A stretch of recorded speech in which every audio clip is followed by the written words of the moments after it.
jarraitzen ari gara Portugaleten euskalduntze prozesuarekin, kasu honetan diru laguntza baten bidez. Gure asmoa da bultzatzea merkataritza, ostalaritza eta zerbitzu alorretako enpresa txikitzat hartzen diren establezimenduak, baita ere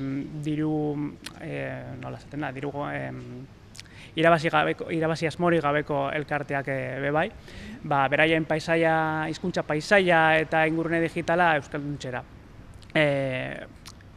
Azkenean guretzat hori oso interesgarria da, azkenean herritarrentzat da bide bisual bat haiek animatzera euskara hitz egitera.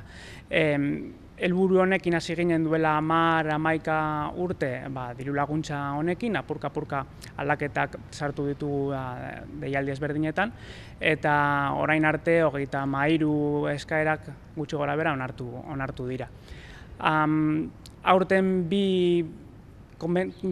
kontu berri ditugu, bata da kopurua igo dela, da 8.000 euro aurtengo deialdian, eta bestea dago relazionatuta finantzatzen den kontzeptuekin. Finantzatzen dira deialdian 2023an edo 2024an egindako lanak 4 kontzeptu ezberdinetan zehar, 3 dira orain arte finantzatu diren kontzeptuak, hau da kanpoko errotuluak eskuratzea, .eus dominioa hartzea eta webguneak berak euskaratzea bebai, baina gehitu dugu beste kontzeptu bat, finantzatzeko bezeroentzako informazioa dakarten kartel finkoak edo lokalaren barruko beste elementu ezberdinak.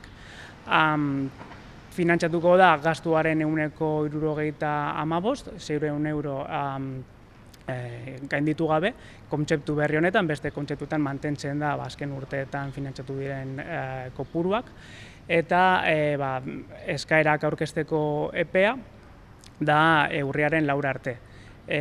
Printzipioz establezimenduek 3 bide ezberdinak dituzte eskaerak egiteko, udal erregistraren bidez, edo San Roque plazako arreta bulegoaren bidez, edo baita elektronikoki, Portugaleteko udaleko sede elektronikaren bidez. Informazio gehigarria, deialdia, oinarriak entregatu beharreko dokumentazioa, inprimakiak eta dago eskuragarri Portugaleteko udal webgunean, portugalete.org webgunean, euskara zerbitzuaren atalean, eta edozein momentutan establezimenduak kontaktatu aldute euskara zerbitzuarekin laguntzeko, bai telefonoz, bai emailesaiek gure teknikariak egongo dira laguntzeko prest edozein momentutan. Beraz, berrikuntza zera da, diru kopurua handitu da, barruko kartelak, dendetako barruko kartelak ere euskalduntzeko. Hori da, kasu honetan sartu dugu baita, orain arte egin ez duguna, barruan dagoen karteleria guztia eta beste elementu batzuk, azkena adibide zehatz bat emateko, ostalaritzan menuak edo euskaratu alko dira kontzeptu berri honetan.